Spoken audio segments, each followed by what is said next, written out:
des fois du la yéem boo dégluwaatee capacité vocale bi boo dégluwee yuuxu yi du ci woy bi kese peut-être bii laa jël exemple mais je peux prendre d'autres exemples ci yeneen titres yoo xamante ni def nga ci yoo xam ni limite lu naturel lay nekk ci yow mais ñun exploit la ñu koy tuddee ndax yombul sax pour un artiste mu yegg foofu ci bu ne der waaw léeg-léeg man dama ci am quand même ak yéem mais lépp rek damay ne suñu borom mën na maye. parce que man su may déglu samay way ak wayu les grandes voix damay ne yàlla quand même mën na maye. voilà yàlla mën na maye pour man lépp c'est un don de Dieu quoi. voilà lépp mayu suñu borom la. ma di ko ci sant bu baax quoi. et yéen musiciens yi du leen jaaxal des fois. bu dugg studio ba yuuxu. si comme toujours hein. En fait xam nga bon comme moom lu muy wax rek déjà mi ngi feebar. génn lu muy lijjanti mooy wooma laay trouve moi un claviste bu ma jox ay cours je dois chanter donc elle travaille tout le temps parce que voix aussi da nga koy travailler tout le temps loolu mooy ubbi coffre bi xam nga donc cardio foofu lañ ko soxla quoi donc li gën a yéeme déjà mooy ci feebar bi ni avec voix am bi nii déjà def nañ ci benn single et je pense que je sais pas Kumba single bi bientôt mu génn voilà mu génn elle a chanté ah arrivé na chanter way loo xamante ni en fait il faut vraiment nga nekk artiste waykat pour mën a jëli di note yooyu ak niveau bu mu toll et c'était compliqué nag ci studio bi jooy na fii dem na làqu daf na lu ne et tout mais elle est arrivée vraiment à faire quelque chose de voilà de très joli merci à vous bu baax merci ci Kumba bi nga ne ci wetam merci encore jaajëf merci allez au revoir ça va ça va pas trop fatigué. non maa ngi sant baat bi et tout ça. oui mais ça va. boo dee wax toujours wax lu yàgg itam du la sonal parce que je sais que pendant que ñuy préparer émission bi toog nañu ay diir yoo xamante nit du am accès ci yow doo mun wax pendant un bon bout de temps mais là waxtaan beeg yooyu noonu ça va. yaa ngi ça va yaa ngi koy gérer bu baax. maa ngi gérer. d'accord après je vais me reposer. voilà on va mettre mbëggee la ñuy jooyloo quand même. toujours pour vous faire plaisir vous mais ñun ñoo décidé sargal Coumba Gawlo lui faire plaisir capacité vocale yu exceptionnelle yi ne ci moom yiñ ci mën a tànn ci ay woyam bëri na mais tegal nañu leen léegi nii extrait solo bi mu ne der ci début woy bi mais il faudrait quand même ñu ñëwaat ci woy bi nga xamante ni bokk na ci woy yu ñu gën marqué ci Coumba Gawlo regardez et puis on se retrouve le temps que mu noppal baat bi tuuti ñu doog a àggali waxtaan bi ak yeneen surprise yoo xamante ni mi ngi koy xaar tout au long de cette soirée exceptionnelle. On a notre rideau à nous et derrière rideau bu invité d'honneur bi am na yeneen ni nit yoo xamante ni ñu ngi fa laqatu et que Kumba kum ci gis defe naa ni xol bi dina sedd donte am na tawat boo xamante ni mu ngi koy sonal ci baat bi mais regardez cette belle chanson. sunu jaaxle mbëgg lañu jaaxal sunu tiisee mbëgg lañu tiis la ewaay mbëgg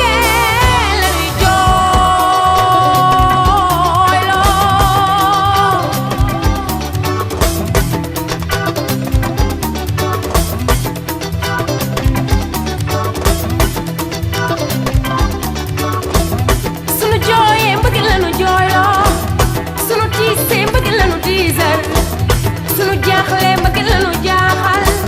sunu bëggee it mbëgg lañu bëggloo ewaay mbëgg lañu jooyloo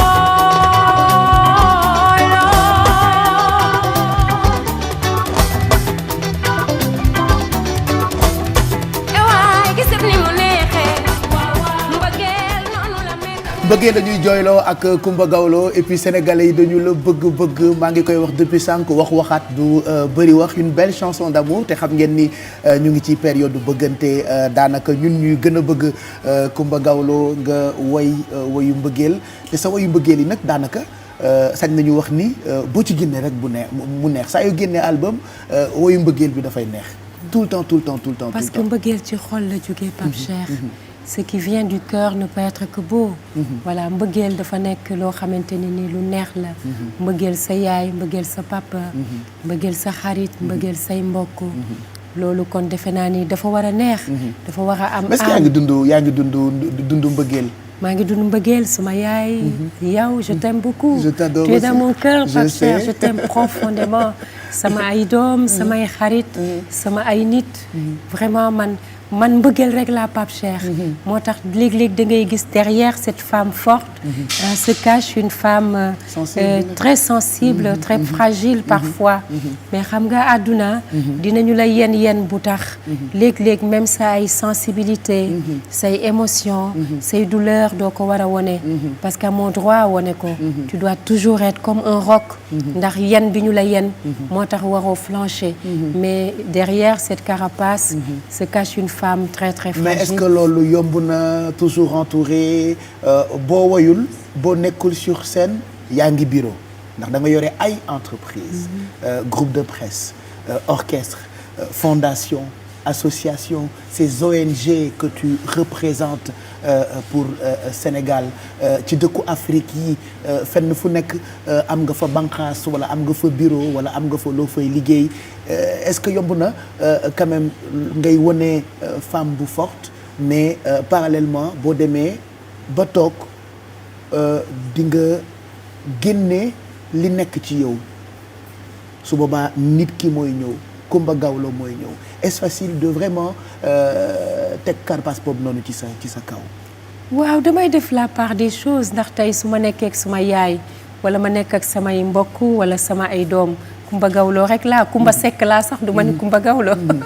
voilà Coumba Seck laa parce que dañuy chahuter dañuy fo dañuy ree mais bu fekkente ni nag da nga am ay responsabilités ci àdduna am ay challenge am ay défis à relever ba ci mon état actuel tu ne peux pas passer ton temps à pleurer voilà il faut être fort ak lu mën a am tu dois garder la tête haute tu dois rester fort parce que aussi il y a des millions et des millions de personnes yoo xamante ni pour ñoom seen référence nga te xëy na lu ñuy apprécier ci yow mooy force bi ak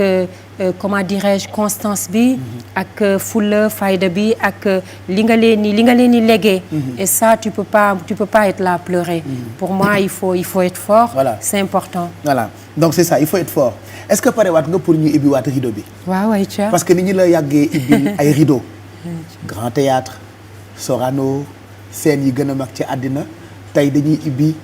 rideau yi ngay seetaan ay prestations wu nit yoo xamante ni dañu ñëw exceptionnellement. tey moom kay dama am chance. voilà tey moom spectatrice la quoi tey damay seetaan gars yi di way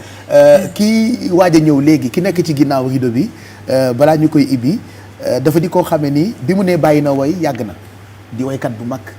di ndaanaan boo xamee ni kenn dootul naatable tolluwaayam ci réew mi bi muy def ay tournée xamoo sax luy tournée bi muy dégg daali xamuloo sax luy daali. bi muy doon ki mu doon ba Sénégal yëpp xam ko mu daan ànd ak borom këram doon vedette boobu yow mi sax xamuloo woon luy vedette duma la wax kan la damay bàyyi équipe yi ñu ubbi rideau yi et on découvre woykat bu mag bi nga xamante ni moo bëgg a woyal tey Coumba Gawlo mi ñuy sargal ci télévision Futurs Médias pour bëggal ko.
doom ji bëgg yaayam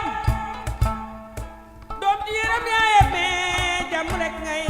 am del wax amiin foo mën a toll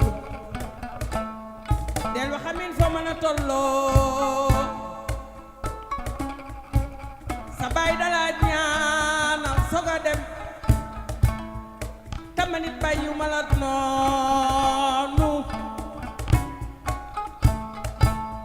Ablaye Ba maa ngi Tuuba Amari Joor bor sa bisaan baaya ma ngi cànd faal sey noo ngi kër yoro Saajo yugo ma tee ngi nukub maan bu ngi xal xuus Samba Jey lay di seen baay yëgul lu xew gàllaar ba génn ñi daw ci kawam lanu jaar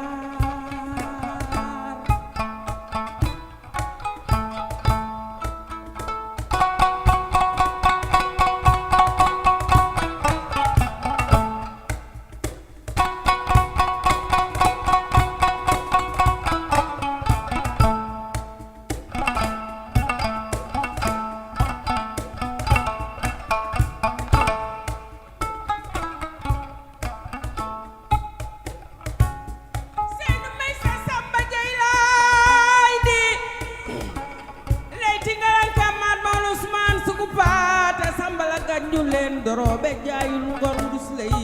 bët noo wurus lay bët noo door lay wàlle ko ci jëg dootul mën a dem doom ci sagal yaayam law la cat ci yow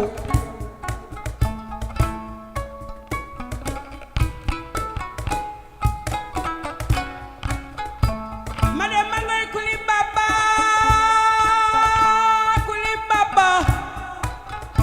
bu ñu xeexee jam leen bu ñu diiree jam leen bu ñu diiree jam leen bu ñu jiinee way leen seefur penda de moroon borom ñaab ñi man mi maay sa yaay maw doy sama baay bu ree yaayam maroon yeen la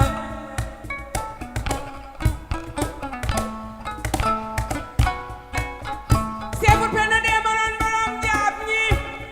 bu ñu xeexee jam leen bu ñu diiree jam leen bu ñu jiinee way leen ma dem ma ngay kuli mbamba seefur pende de ma doon borom jaam ñi ndimb maa ko teñ gëleem gaa ko sëf jaamu néegu daya ba ko suul ca yaasin mi ci mexe depe na yaram leela mi ci taaleen waaye boo jey sama yaay may sa yaay boo jey sama yaay ta moo la yar dem ba daama yaayam mi ngi kër xaali wet li ko seex yirim nu baan yaasin maase ki yaayam a ngi masar soxna maase ki yaayam a ngi nguraan maase kay sa ndaw dara me ma ngay njaay awa banna faa jóg mbaar kumba bey soogi eeg faa bey soogi soogi ma dem ba xalam bi ci nguraan pey eey ala baadoola bilay sekk doo baadoola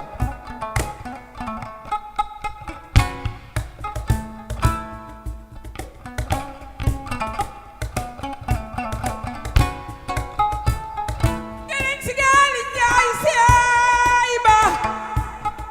ak jaajaali njaay seey ba ma pal ba jigéen caab yirim jaaji bi ñu booleeg jaar ga beeri nga raaf wala ko tungu maali kumba saw gawlo bi teral yaayam yugo mati balle xaali yugo mati balle xaali ndi ku jeyda del wax amin jam rek nga yam jam rek nga yam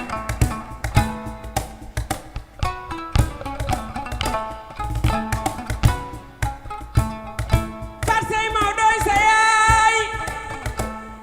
farsey maw doy sa yaay maw doy baayam musaaley baayam daaw góor biram baayam musaaley baayam man soor biram baayam musaaley baayam Cheikh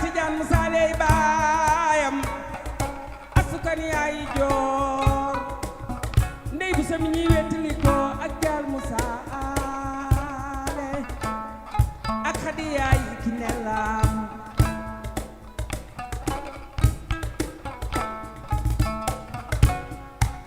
ñooñu bu rëy seen yaay waaye Musa lay seen baay biram ku mbay baayam biram ku ma buri jeng ma samba nu ma bugur far ma maar ma takko xaajaat Maalik jigéen laam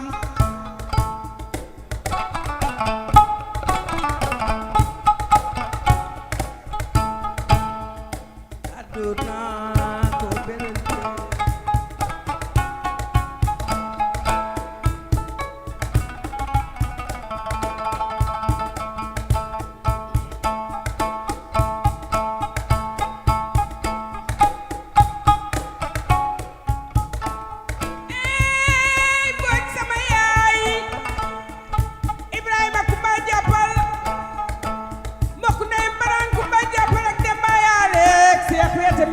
Seex Ndar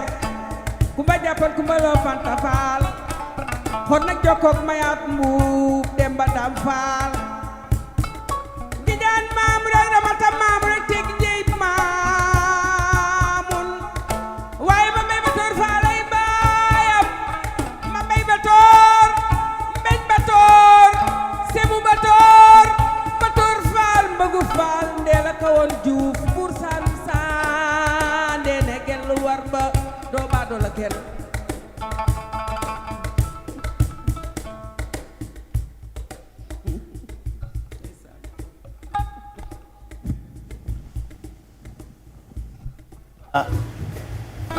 Ajaratu Fatou Kiné Mbaye yaayu Kumba Gawlo yaay mën nga ñëw nga gën ko jege def nga loo bàyyi woon nga taxaw tey woy exceptionnellement pour Kumba Gawlo ñëwal nga jege ñu ñëwal fii toog ci sa wetu doom ji ñu waxtaan ak yow tuuti tey dañu koy sargal ci télévision Futur Média ndaanaan bi woy léegi Adjaratou Fatou Kiné Mbaye ñi ko jege ñëpp di ko wooye Fat Sey yaayu Kumba Gawlo voilà ma ñëw jàppale la comme ça nga yéeg fekk suñu ci plateau bi ñëwul yaay Mbaye voilà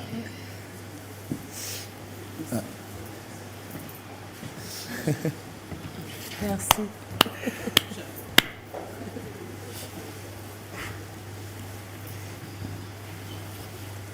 Qu'est-ce que ça te fait? Micro bi. Il ma téyel ko. waaw wallaahi. Qu'est-ce que ça te fait? li sa yaay def. sama xol tooy na Pape Cheikh. Vraiment dama doon jéem a am jom quoi. dëgër waaw. da nga doon jéem a nag cool waa ndax naa fi mu ne ci jooy yi. quand même. mais bon c'est pas facile. Ouais. mais sama xol tooy na daal. maa ngi koy gërëm di ko sant. man dama koy ñaanal rek. yàlla bàyyi ko fi. yokk taxawaayam. ndax lépp moom la. voilà. bu ñu ne Kumba Gawlo moom la gannaaw yàlla. parce que ci moom laa meññee. kon li may def nii di muy sama métier. ci moom laa ko jëlee. waaw moom la lépp moom la. voilà yëf yi ndey ci la maa ngi koy wax sànq waaw lépp moom la je vais juste bàyyi ko mu remettre. moom ma légué héritage bi. macha allah waaw. yaay ñu ngi lay nuyu. ndeysaan maa ngi lay fay jàll maa ngi lay fay bu baax maa ngi lay fay di am nag mbégte bu baax ci yow di la bëggit ni ma bëgg sama doom yi ku la bëgg la ndax sa jom sa njàmbaar fa tabaarakallaahu ak sa bëgg li ngay def li ma def fii léegi fàtte naa ko sax ku dégg ni ma woye sax nga xam ni man fàtte naa lii loo gëj a def dafay feeñ sax ci sa jëf waaye bëgg ko ak bëgg koo sagal bëgg koo jàppale moo tax waaye man booy xool woy sax waratuma ndax ndungu bu jëree ndungu leng ku mel ni moom fa tabaarakallaahu ahsanal xaalixiin allahuma la adur yàlla bu ko sama cat dugg yàlla bu ko catu kaneen dugg ku ko am ci métier bi ñu nekk waratoo taxaw sax naan yaa ngi xëccoo ak moom plateau bi danga ko war a ñaan rek mu dem dama koy ñaanal nag ñaanal naa ko ba pare sax macha allah macha allah. macha allah nay wax amin rek nay wax amin rek jàmm rek ngay am sekk jàmm rek ngay am nga sa ñaanu baay ba mu dem barsàq te man miit maa ñaanal naa la kon jàmm rek ngay am te ñaanu waajur ak ku la mënti ñaanal bu la sa ay waajur ñaanalul mook dara ñoo yem te yow macha allah hawla wala quwwata illa billah sa ay waajur dañ laa ñaanal yal na la yàlla jàmmal jàmm rek ngay am lii ay temps la rek day dañ insha allah day dañ ba nga dellusiwaat ci kaw seen mais lu mu soobee yàlla am nga mbetteel parce que yow yaa njëkk a yëg balaa kenn di yëg yaa nekk ci wetam ba dara dul dara ne ci wetam ba dara di dara waaye moom it mu ne sa wet boobu ba tey kenn du gis Coumba Gawlo te duñu la gis ci ginnaawam bi mu bi nga xamee ni feebar na ba tey mu jël décision bi loo yëg dina metti ci xol ndax doom ci xol la sax waaye ñu di ko sante sunu boroom rekk nag ndax man bu ma amee lu ma metti lool it dinaa ko jomba wone ndax njàmbaaram moom tabarkàlla courage bi ma won léeg-léeg ma ne lii de doy na waar parce que da ngay jaaxle waaw lii de doy na waar man de sekk jaaxle naa mu ne ma yaay yow doomu daara nga yow ci daara ji nga yaroo ak ni nga jànge alxuraan yaay ba pare te yow lan moo tax nga doo jël yàlla teg ci sa kanam gis nga fii lu fi am yàlla la yàlla rek a fi ne dara newu fi te wallaahi lazim loolu mu wax looloo am yàlla rek a fi ne dara nekku fi loolu laa gëm kon nag moom man tam damay sant bi nga xamante si nii am na courage boobu am ngëm googu ba bu ñu waxee mu ne ma yàlla rek a fi ne yàlla rek a fi ne am na noo xam ne bu ko taxawee woon rek dina metti torop ci man waaw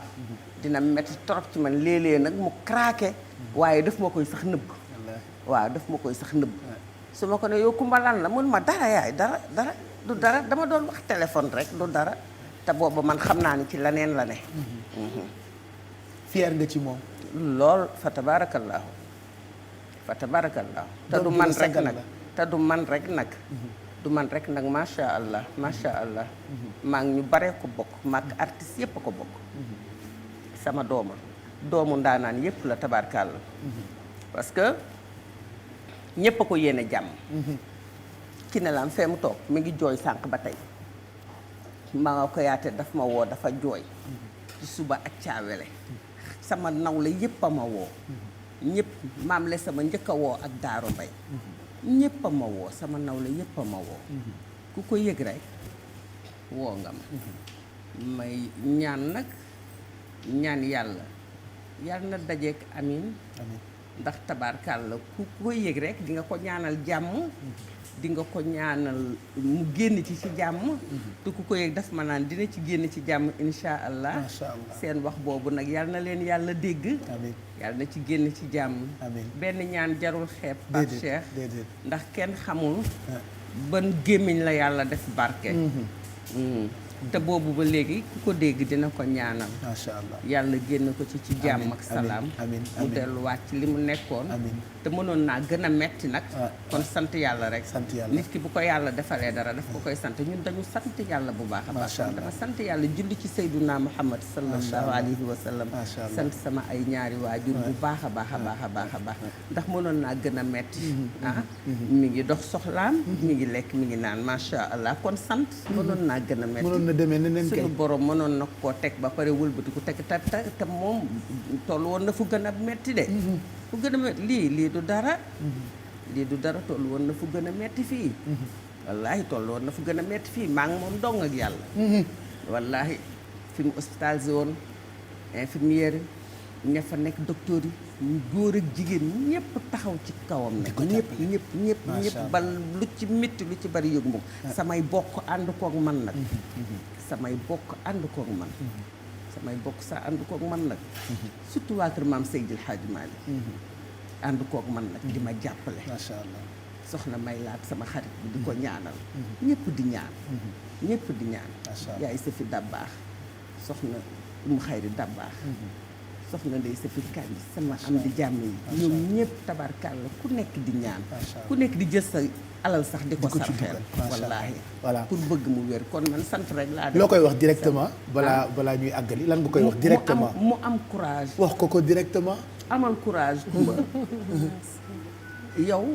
yaa ma daan wax bu ma amee jafe-jafe nga ne ma yaay bul wàcce say loxo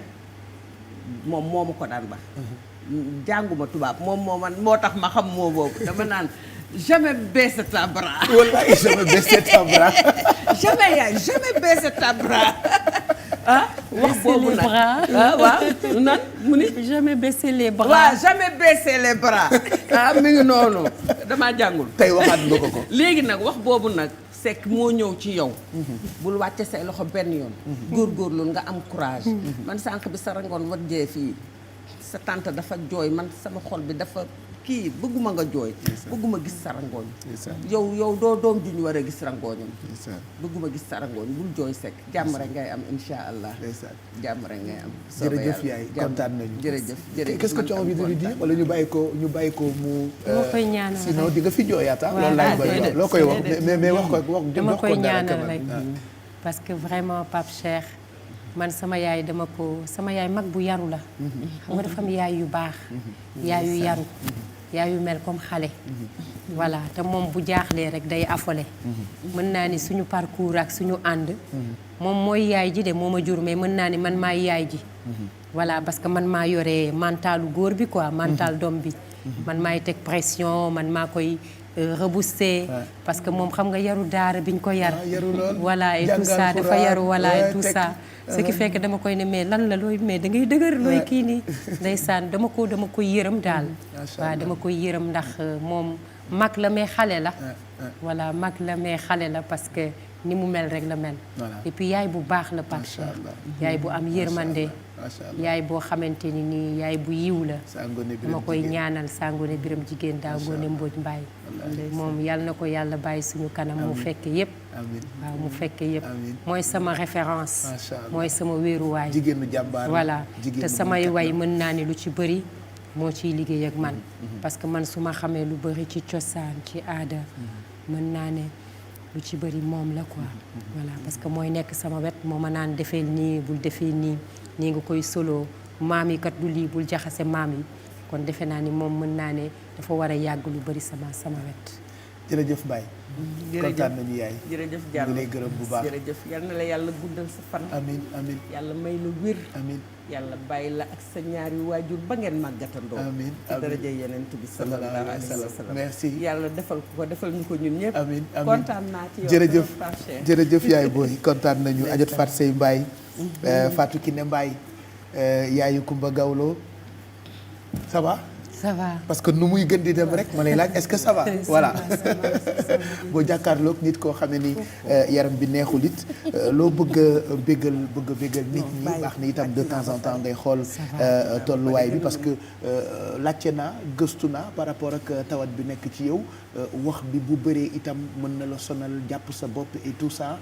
donc finalement feebar bu ànd ak tekk la lu ci ëpp mais il faut être vraiment brave pour quand même ñëw toog ñu def heure yi ñuy def ci télévision Futur Média ñun amuñ sa fay sénégalais yi dese la too leen dara ndax fii nga toll bu fi keneen tolloon dina toog def tekk ba sunu borom jëlee ko ci moo tax ma am yaakaar comme ni ko sa yaay waxee di nga ci génne et j'en suis convaincu am na yeneen surprise yu des tëjaat nañu rideau bi daañu ko ubbiwaat bu ca kanamee tuuti si vous nous rejoignez soirée exceptionnelle soirée spéciale bu ñu jagleel diva bi toog tey di Kumba Gawlo sànq ba tey maa ngi ak suma machine à remonter le temps on vous raconte un peu l'histoire de Kumba Gawlo que vous maîtrisez waaye waxaat du bëri wax tubaab sax da koo wax et je le dis souvent la répétition elle est pédagogique c'est vrai que fàtte xaju fi fàtte loo fi am moo tax ñu leen di fàttali yenn ci ay mbir yoo xamante ni moom Kumba Gawlo jot na ko dund on va revenir ci sa carrière professionnelle mais balaa carrière professionnelle bi kenn mënul tudd Adjot Fat Sey Mbaye te tuddoo Laye Bamba Seck bi may nuyoo sànq maa ngi naan bu sa baay ba dellu si waatoon doo defaraat sa toogaay sa pap il serait fier de toi tey bu fekkee woon lii je pense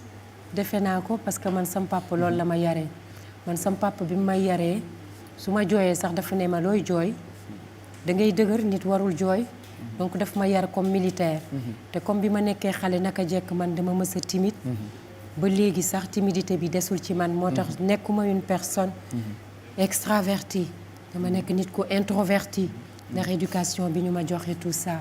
réservé et tout ça ba boo ma xamul sax da ngay ne amul yitte mais c'est parce que je suis une artiste introvertie ce qui fait que su ma ragalee dem ci nit ñi moom mooy xëcc sama loxo ni ma ñëwal ñi ay nit rek la duñ la lekk duñ la naan loo leen di ragale xëcc ñëwal nga way waay ah donc ce qui fait que bu ma amee lu may jooy wala lu ma ragal sax daf may ne fompal sa rongoñ bul jooy il faut rester digne garde la tête haute donc defe naa ni force boobu nag ma yaroo màggee ko ça m'a beaucoup aidé vraiment je remercie beaucoup mon père ah oui amoo fay waaw man léeg-léeg damay toog famille bi bu dara amee ma xool sama yaay xool fii xool ni gërëm naa sama papa de wallaahi ni sama yaay yow mi bu ma la nuru woon dara du baax parce que moom genre elle est fataliste wala lu ñëw rek mu ne yàlla baax na lu ñëw mu ne garaawul lu ñëw mu jooy parce qu'elle est comme ça alors que man sama papa daf ma yar pour se relever toujours même boo amee douleur souffrance tu te caches pour pleurer après tu te relèves voilà ouais. Tu gardes la tête haute ce qui fait que loolu ça m'a aidé may surmonter quand même douleur yi gën a metti ci àddina voilà qu'il repose en paix Alaaji Laye Bamba Seck ñu waxtaan nag ci sa carrière internationale parce que comme ni ma ko waajee yow Coumba Gawlo yow yaay première et seule chanteuse sénégalaise voire africaine bu am double disque d'or ak disque platine loolu benn la bi ci topp seule sénégalaise boo xamee ni nominé nañu la 2 fois ci Kora Awards c'était en Afrique du Sud ñun ñëpp ñu ngi koy fàttaliku yow yaay chanteuse sénégalaise bi gën siiw ci àddina te loolu yombul nekk jigéen am aura bu ni mel aura bu toll nii ci àddina loolu itam ab sac la boo xamee ni yenn saa yi du la jaaxal macha allah. waaw sant. dama koy santé suñu borom rek et puis je l'assume Pape Cheikh parce que loo gis rek pour man liggéey la quoi voilà liggéey parce que quand même j'ai commencé depuis que j'ai 14 ans su may xool sama carrière damay mel ni man j'ai 50 ans de carrière parce que j'ai fait beaucoup de choses visité naa réew yu bëri toog naa kilifa yu bëri liggéey naa liggéey bu bëri sama àddina man liggéey rek laa xam moo tax parfois su ma toogee nii defuma dara damay mel ni kuy xaw a déprimé damay sentir inutile quoi ma ni mais est-ce que je suis inutile parce que pour man il faut tout le temps voilà dama tàmm liggéey tout le temps travailler quoi donc loolu yëpp nag kon sant dama koy sant suñu borom rek ndax defe naa ni lu am ci jaam bi rek yàlla mooy maye au rang voilà maintenant nag il est clair que yàlla dalay may nga liggéey voilà pour développer ko mais yàlla mooy maye au rang ma ko ci sant bu baax. On va revenir ci image u prestation Pata Pata pas vidéo clip bi parce qu'on a tellement envie de regarder cette chanson surtout version clip bi mais ci seenu Bercy à l'époque Bercy Coumba Gawlo Pata Pata regarder ci yooyu jamono ak xale bi mu doonoon mais terewul ko woon nekk vraiment artiste bi war ci scène bu toll noonu ci période yi nga xamante ni album Pata Pata ou way boobu di Pata Pata mu ngi def feu et flamme partout dans le monde c'était à Bercy il y a quelques années ci ginnaaw. en 1998 98 exactement. C'était il y a très longtemps Pata Pata ci scène u Bercy ak Coumba Gawlo.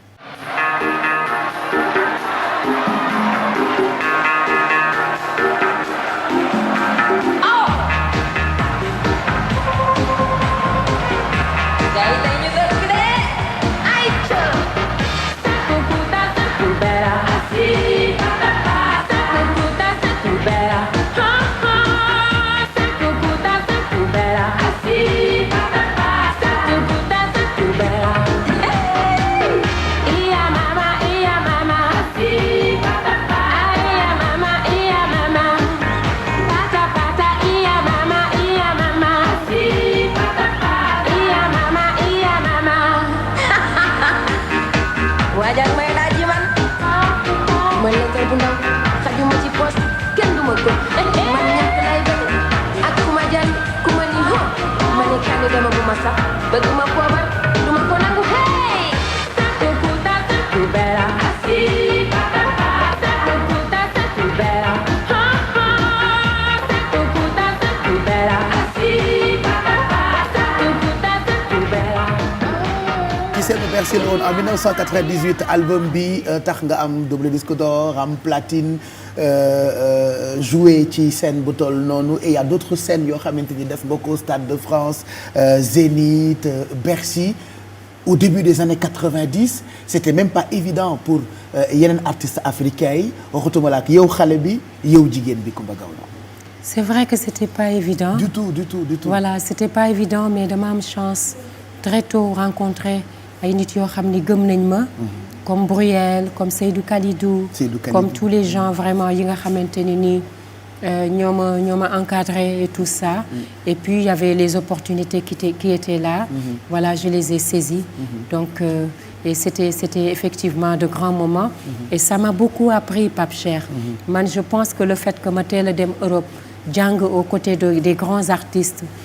def les grandes scènes. Côtoyer les grands musiciens jàngal na ma lu bari sama carrière parce que jàngal na ma rigueur jàngal na ma exigence jàngal na ma ponctualité jàngal na ma professionnalisme jàngal na ma garder la tête sur les épaules quel que soit ce qui se passe il faut toujours être à l'heure parce que parfois même tu peux être malade mais tu prends sur toi pour venir le faire donc loolu lépp la ma jàngal sama carrière internationale parce que une fois même sama tànk damm na terewul may wër di def tournée sénégalaise voilà et tout ça donc pour wane les gens disaient kii dafa dof sama yaay ni xanaa dangaa dof ma ne ko mais sama baat dammul sama tànk moo damm léegi nag bi sama baat dammee léegi toog na voilà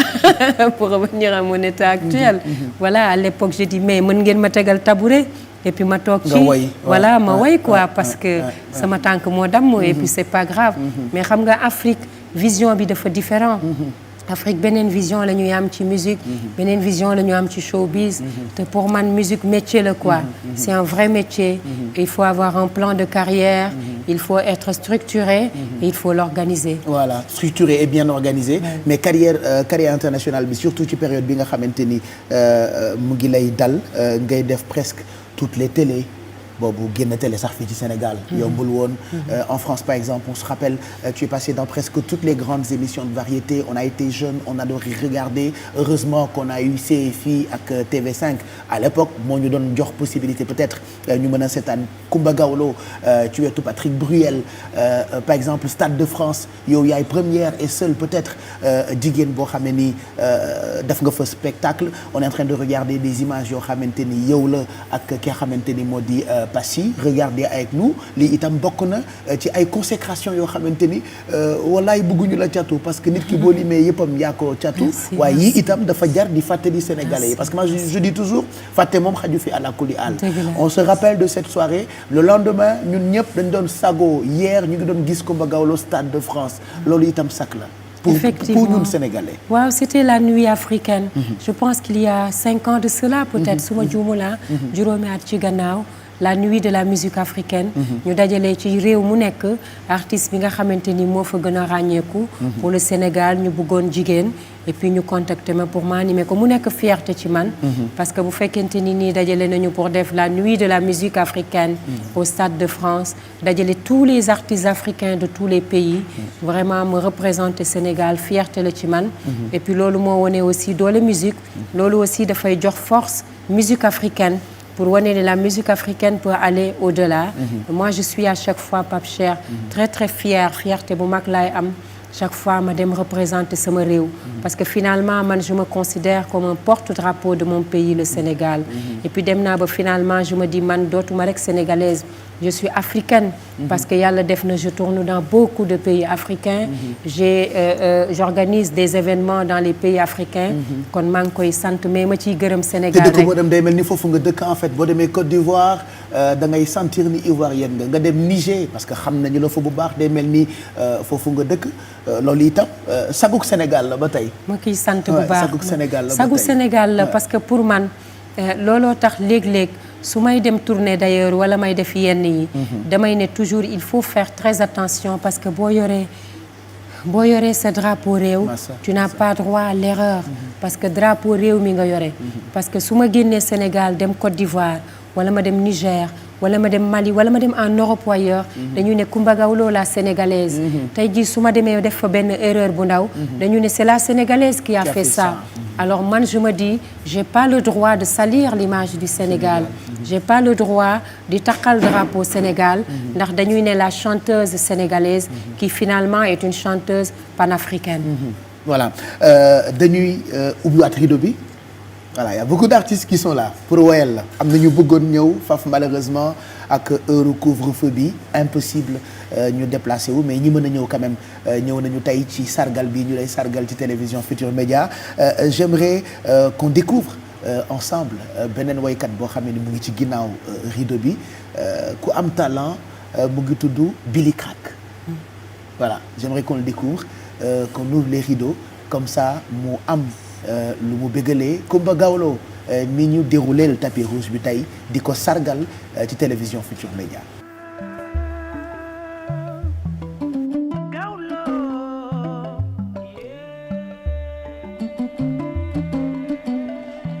Coumba Gawlo Sénégal, Coumba Gawlo Africa, la diva la reine mooy international sigil nga Sénégal sagal nga Africa, la diva la reine mooy international Coumba Gawlo Sénégal, Coumba Gawlo Africa, la diva la reine mooy international sigil nga Sénégal sagal nga Africa, la diva la reine mooy international sama gawlo sunu gawlo seen gawlo la fental way fësal jaloorem wax leen gongo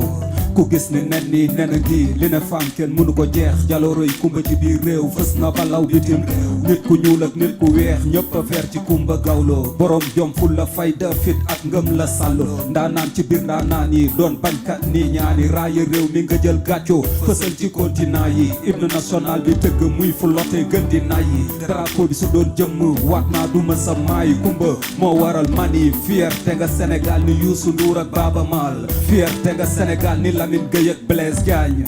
mënees na laa dëkk waaye neexu laa daan yaay dëggit ndaanaan Sénégal Africa mooy international Sénégal Africa mooy international Sénégal Africa mooy international Sénégal Africa mooy international lu fi ni jëppet dañu ko taali kenn naa tablewul sa taxawaay ci social bi kumbaan ci hôpitaux yi école yeeg daara yi gawloog ci gox-goxaat yi sinistré yeeg détenu yi way lompoñ way laago ñëpp a bég ci Coumba Gawlo def nga combat continuer sauver ñi seen vie naroon échoué ndax si neebar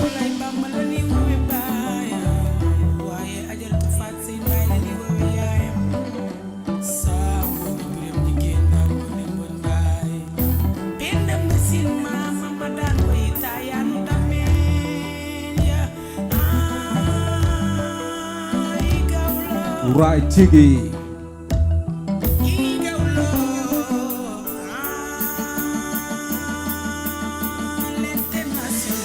Coumba Gawlo Coumba Gawlo la diva la reine mooy international sigil nga sagal nga la diva la reine mooy international Coumba Gawlo Coumba Gawlo la diva la reine mooy international sigil nga sagal nga la diva la reine mooy international 1986 bi nga dooree ci nga def jaloore xeex liberté der bu ñuul paawan fële ca Soweto jural la ndamal voix d'or du sens danga ko mérito 95 nga dàbbali meilleur produit meilleur clip meilleure chanteuse moderne la diva la reine bi ñëw takal la couronne ren bi ndax jaloore daaku 1998 album yow male ci nga confirmé wane ndam lin la yàgg a xaare double disque d'or platine nga xeex boole ràññee sagale ko say fans yi la yàgg bégee 99 pata pata son bi def ndam lu pata dikk fete fans yi fete type d'été bim la offrir disque platine bi feelu defaat buzz yokkot 2001 2002 deux fois Cora Award meilleur espoir féminine de la musique africaine meilleure chanteuse féminine de la musique africaine ku yàgg ak baat ci buntu pind jaadu na nga yor ci teen bi yeah Africa mooy international Sénégal Africa mooy international Sénégal Africa mooy international Sénégal Africa mooy international international la diva la reine mooy international yeah rest in peace Papa Lay Bamba Seck na suufu Tuuba woyof ci kawam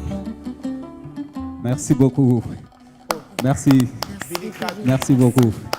jërëjëf wax nga lépp ci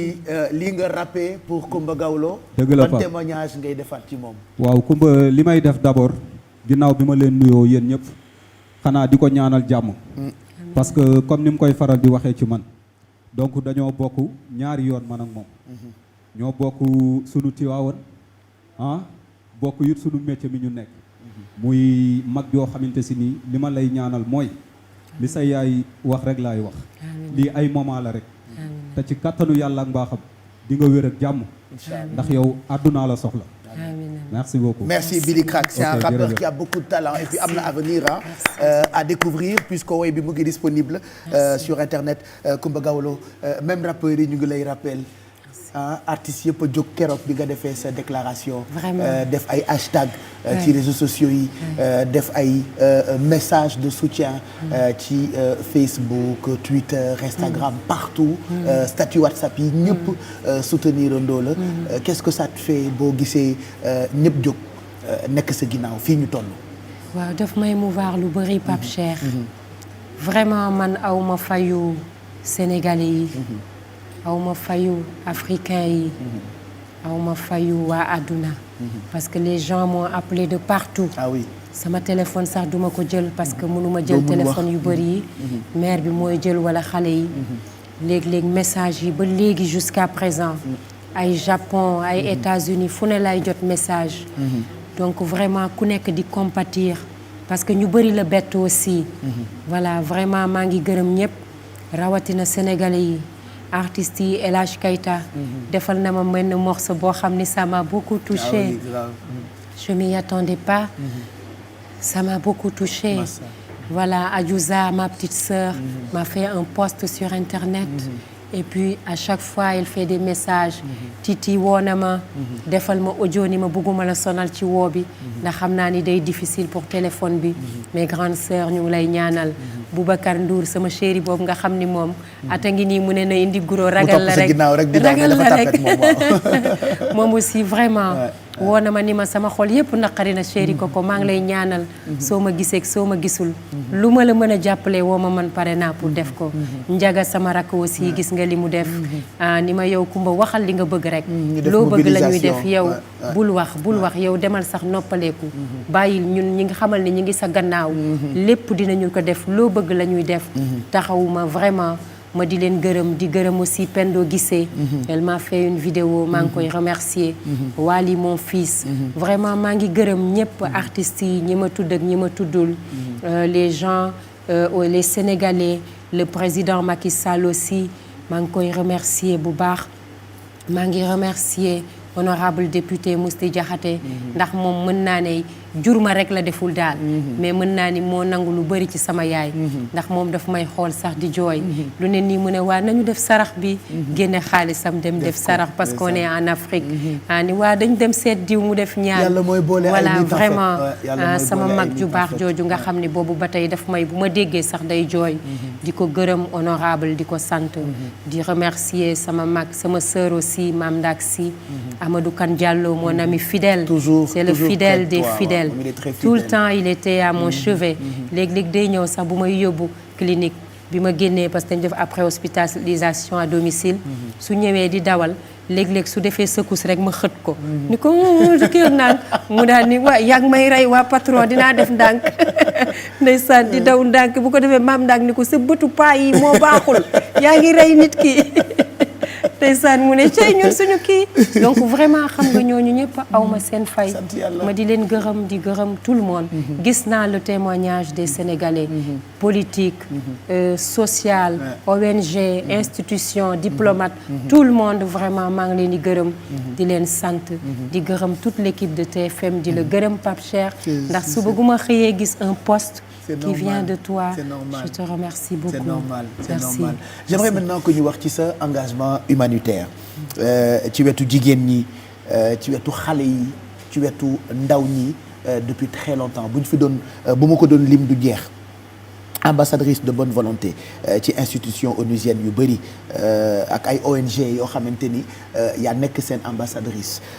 ambassadeur de bonne volonté bu PNUD pour la lutte contre la pauvreté ambassadeur de bonne volonté contre le trafic illicite de migrants ak traite de personnes ambassadeur bu ONG japonaise bii di Ashinaga pour l'éducation et la santé championne UNFPA pour le mariage pour le mariage des enfants et l'excision collaboratrice directe bu UNICEF mën naa limaat encore pour la scolarisation des filles leur maintien à l'école nga yàgg ci ànd ak UNICEF dégg xeetu tabb bu ne tabb nañu la ko ak engagement humanitaire bi nga am ci jigéen ñi xale yi ak ndaw ñi loolu itam lan nga ci wax Coumba Gawlo waaw damay sant fierté la parce que xam nga booy def métier nga fexe ba am ci crédibilité liggéey ci ba ay institution fu ñu mën a nekk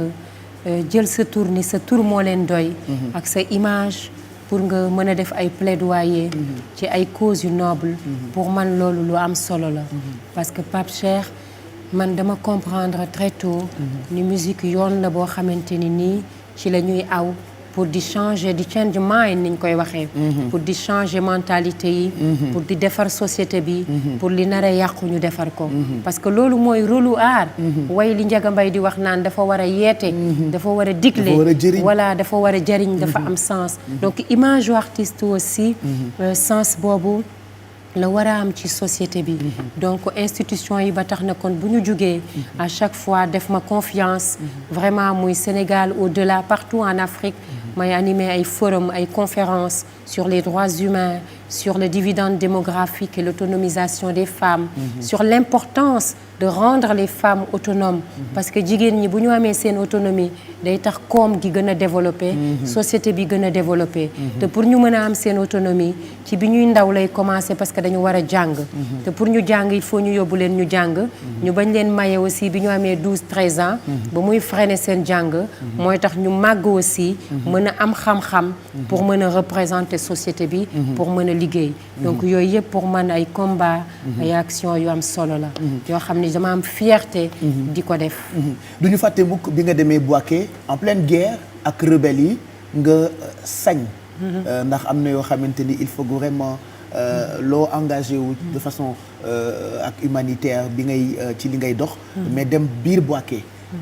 pendant que rebelle yaa ngi yëngal nga def concert biir Bouaké en Côte d'Ivoire dem ba nga xamante ni sax rebelle ci seen bopp dañoo teg armes yi ñëw di fecc ak yow loolu mooy force musique parce que man li ma fit la parce que vraiment fit la les deux du lu nit mën ñame gëm-gëm la waaw gëm-gëm la d'ailleurs man maa ngi fàttaliku bi ñu jógee Abidjan di dem Bouaké dañ ñu escorter ci kanam ci gannaaw avec des chars de combat avec vraiment toute la junte militaire ñoo ñu accompagné de Abidjan à Bouaké à l'aller comme au retour parce que c'était pas évident il y avait beaucoup de risques là ñu ngi gis le commandant Chérif Ousmane à l'époque qui était commandant des forces nouvelles muy fecc sur la scène loolu fierté bu mag laa am parce que su ma demee aussi ba pousser avec ma voix sénégalaise ma voix africaine aux militaires les militaires à déposer les armes pour la paix en Côte d'Ivoire la paix en Afrique pour man loolu fierté bu am solo la parce que xam nga guerre baaxul Pape Cheikh parce que guerre bu amee ñi muy faagaagal du rek ñiy def guerre bi mais day faagaagal gox ba ña fa dëkk ñëpp ndax ci biir xeex bi dañuy këf ay jigéen di leen violer ci biir xeex bi day am ñuy déplacé wu di daw di dëkk ci yeneen réew pour wut fa jàmm kon ñooñu bàyyi nañu seen kër bàyyi seen cosaan bàyyi seen ay souvenir ci biir xeex bi école yi dañuy tëj xale yi dootuñu jàng ci biir xeex bi pauvreté dafay yokku kon jàmm dafa am solo rawatina sunu continent fii Afrique ñoom da nga leen jommal keroog ba bi ñu xëyee def à la une Coumba Gawlo fait danser le chef rebelle à Bouaké absolument dañu ci kontaanoon fierté bu mag la pour man parce que dañu demoon pour def plaidoyer bi te dama demoon non seulement pour demander aux chefs rebelles de baisser les armes mais laaj aussi jigéen ñi ñu bañ a baisser le regard parce que dafa amoon ay jigéen ñu bëri ñu violé et puis elles se sentent coupables voilà elles baissent le regard ma di leen xamal ni du seen faute vous n'avez rien fait gardez la tête haute ouvrez les yeux grands regardez droit devant vous l'avenir est meilleur et battez-vous pour le reste de vos jours et puis chefs rebelles yi ma waxtaan ak ñoom ci importance su paix Nations Unies wóolu woon ma ci projet boobu dénkoon ma ko en tant qu'ambassadeur de bonne volonté du PNUD pour la lutte contre la pauvreté mu nekk ci moment aussi yu am solo ci sama carrière da nga dem ba am confiance su chef d'état wu dëkk yu bëri ba ci première dame ci seen bopp yaa ngi koy faral di wax ñoom dañoo dem ba au-delà de jigéen bi nga doon war leen mën a xelal en tant que femme da ngay joxe sa xam-xam ak sa expertise di utiliser notoriété bi nga am ngir di leen xelal loo xam ne ni bu doon lu nit jàng la ba am ci diplôme consultant la ñu koy tuddee waaye nga leen di jox sa xam-xam te xaaroo ci dara ngir jàppale leen ci seen i taxawaay ñoom chef d'état yi ak première dame yi pendant que ngay wax ci sa diggante ak chef d'état wu yenn dëkk Afrique yi je pense qu'on peut regarder en même temps quelques images yu ñu am ci sa diggante ak balaa première dame yi yenn ci sa ay président loolu confiance boobu naka la juddoo waaw confiance bi ni muy juddoo rek mooy parce que généralement man damay organiser toujours ay tournées en Afrique voilà te bu ma organiser toujours en Afrique man gëmuma ni musique da ngay ñëw rek sol sa robe bu rafet di fecc di way daal di dem sa yoon man li ma gëm mooy musique yoon la woo xam ne da ngay ñëw rencontrer jigéen ñi rencontrer xale yi rencontrer kilifa yi rencontrer la communauté traditionnelle les communicateurs traditionnels pour parler d'éducation de santé de respect scrupuleux des droits humains d'entrepreneuriat et de leadership ci noonu laa dajeek le président Blaise Compaoré au Burkina Faso mu dalal ma aussi remercier ma féliciter ma ci liggéey bi may liggéey ci réew mi jox ma carte blanche ci noonu aussi laa rencontré le président Issoufou parce que je travaille damay liggéey bu bëri ak soxnaam Aïssata Issoufou ci mbirum mutilation génitale féminine ak wopp ji ñuy wax fistule obstétricale ndax fistule obstétricale dafa nekk feebar boo xam ne jigéen ñi seen kanam day ubbeeku ba fekk ci seen gannaaw te généralement ñi ngi koy am bu ñuy wasin muy nekk loo xam ne bu ñu ko amee après dañ leen di abandonné te li koy waral mooy mariage très tôt à 14 ans ci noonu nag président Issoufou vraiment def ma confiance léeg-léeg je me rappelle bu ñu demee mu ne yow liggéey bi mën nga ko man moo ko defee ñu ne Issoufou tubaab yi yàq nañ ko léegi bu ko defee religieux yi commencé tubaab yi yàq nañ ko mais yow lépp lañ lay pardonner donc vas-y ma fille je te fais confiance donc ce qui fait que loolu confiance bu am solo la pour man ci noonu aussi la ma président Jammeh à l'époque defee citoyenne d'honneur de la Gambie jox ma passeport diplomatique may ma kër ci colline bi en Gambie ni ma bi mu njëkkee gisee def ni ma man dama la respecté lu tax mu ni ma mais you are so naturel nit ñi ñu nga xeesal yow nga garder sa kaala loolu rek personnalité la donc vraiment ci noonu aussi lay rencontré ñeneen ak ñeneen ba ci président Macky Sall nga xam ne nii bi ma njëkkee recevoir dañu waxtaan sama groupe de presse bi ak rajo bi nga xam ni bëgg naa ko ubbi muy Femme FM te li ko tax a jug mooy jigéen ñi gune yi ak it musique bi muy aada ak cosaan bi ma dégloo ba ma yeggal daf ni ma yow kay man maa la war a fay nga ubbi li parce que man ngay liggéeyal kon man d'accord naa jox la licence nga ubbi sa rajo bi liggéey bu ñu demee bay joxe télé yi saa yoo paree ma jàppale la ci ma ko ci remercier ci noonu it la ma président Ablaye Wade joxe woon confiance moom ne ba nekk sama papa voilà vraiment président Abdou Diouf à l'époque chaque arbre de Noël li ma doonoon xale maa ko daan animel voilà madame Elisabeth Diouf j'avais que 18 ans voilà kon loolu yëpp vraiment sant la rek pour wane ne pour man la musique finalement mën nga dem ba nekk un ambassadeur pour ton pays pour ton continent et pour l'Afrique ñoom chef d'état yooyu seeni soxna on les appelle des premières dames seen ay xarit nga tout à fait finalement complicité yaay ak doom la parce que Aïssata Issoufou bi ñuy gis nii daf may woowee ma fille te adopté na ma ba sa vie seen biir vie sociale sax vie wu famille am sax léeg-léeg daf ma ciy dugal di ci waxtaan ak man ma ko ci jox sama xalaat ndax dem nañu ba jéggi wàllu liggéey ci diggante partenaire ak partenaire mais léegi yaay ak doom lañu saa yu ñëwee Sénégal méridien président man maay dem yóbbu añ bi donc pour vous dire la confiance président Jammeh yëre yu mu daan sol man maa daan ñaw lu ci bëri pour vous dire la confiance yu nga xamante ni nii moom lañ ma teg parce que nit aussi Pape Cheikh sooy ànd ak kilifa da nga mun a ànd ak kilifa da ngay tëj sa gémmiñ da ngay am yar da ngay régler fu ñu la yemloo nga yem nga xam ne lii moo la fi indi nga bañ a dugg ci leneen voilà donc finalement c'est devenu des relations d'amitié. Diéné Condé. Diéné Kaba aussi c'est vraiment la même chose moom sama grande sœur la bañ nañ ko bu ñu waxee danaan petite sœur voilà récemment bi ñuy def mariage u doomam ñele man la invité ma nekk invité d'honneur bi mu ni ma c'est toi qui viens ma ne ko man de du ma animé mariage waaye dinaa ñëw pour yow donc pendant 4 jours vraiment moo yore mariage bi maa ko animé mu wóolu ma jox ma confiance au-delà de projets yi ñuy liggéey pour les femmes et les enfants. Dominique Ouattara, tout ça. Tout à fait. Hein? Tout à fait, ma grande sœur, ma grande sœur Dominique. Là, il y a Grâce à Michel. nga xamante ni nii jabaru Nelson Mandela. dañuy faral di daje léeg-léeg ci yenn forum yi. di waxtaan ci mbirum jigéen. seen àq ak seen yelleef. et tout ça ba finalement benn relation d'amitié et de respect. Afrique du Sud dogguma la da nga fa yàgg am wàll déjà Myriam Makeba yàgg nekk sa marraine yàgg nekk sa yaay itam. tout à fait Myriam Makeba defe naa ni man moo ma boole ci Afrique du Sud. parce que Makeba su ma saan ñëw Sénégal damay ñëw seet si ba famille bi adopté ko mu ñëw suñu kër loolu yëpp wóolu boo xamante ni nii am na ko ci man ak confiance Dominique quand mon père est décédé elle m'a fait un hommage Dominique Ouattara ça m'a beaucoup touché aussi la liste est tellement longue xam naa fii rek lay yem parce que bu ñu fi naree lim mën nañu fi yàgg parmi causes yooyu yëpp am na ci boo xamee ni moo sonal àdduna du cause boo xamante ni sonal na Sénégal kese wala benn ci dëkku Afrique mais crise Covid-19 bi maa ngi koy wax sànq bu dul woon ak moom par exemple fii day fees dell wala hommage bi dañu koy defee sax ci stade bi gën a mag fii ci Sénégal bi Covid bi jotee ba nga xam ne ni soxla nañu leader d'opinion yi ak ñi ñu tuddee porteur de voix pour ñu jóg sensibiliser yow bokk nga ci ñi nga xam ne ni ñoo njëkk a jóg. moi je me rappelle bu ñu daan def appel aux dons di sensibiliser ci émission yi tout le temps da nga may sonal Pape il faut que ñu waxee ko nii il faut que ñu defee ko nii parce que miin nga naka la ñuy sensibiliser naka la ñuy waxee askan pour ñu éviter ay loraange tey bu ñu demee ba crise bi toll fii yow sañu ma wax ni wàccoo ngaak nit ñi waaye def nga sa wareef ca ba dara dul dara balaa kenn di jóg waaw Pape Cheikh man dama gëm plaidoyer te yàlla daf ma may ma am expérience en matière de plaidoyer ci beaucoup de thématiques parce que loolu expérience ak xam-xam bu yàlla di may nit la aussi quoi loolu moo waral Nations Unies souvent di ma woo loolu it moo waral bi Covid-19 amee gis nga ni dès le début dès le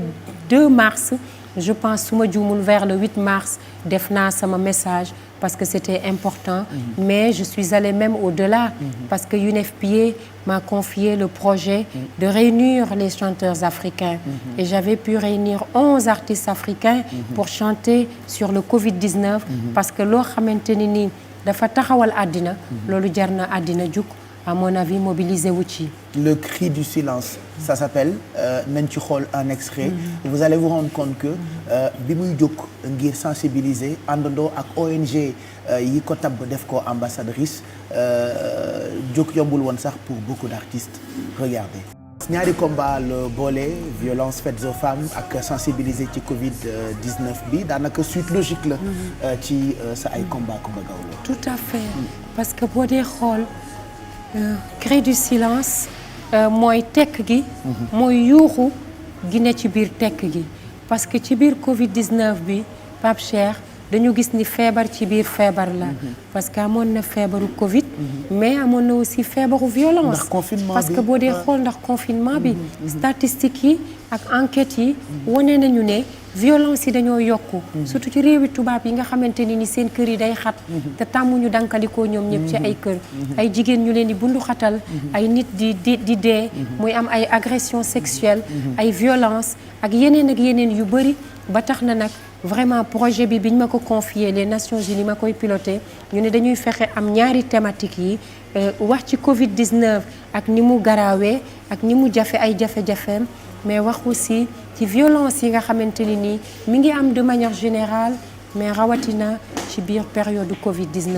ma am nag mbégte piloté ko ndax boo dee xool fukki artiste ak benn ci Afrique ñoo mobilisé wu. nga dajale leen ñoom ñëpp ñu dajaloo ñoom ñëpp et c'était pas facile. parce que avion amul. dara amul. mais ku nekk à distance. a liggéey ak yow. loolu moo wane aussi force su internet. ku ci nekk mobilisé wu aussi. ñoom Fatmata Diawara Sidiki tous les artistes de chaque pays d'Afrique. mu réunir les 11 pays. des 11 pays Suède les 11 artistes des 11 pays du Suède. Le Suède c'est le programme sur le dividende démographique. Et c'était un beau projet. Voilà.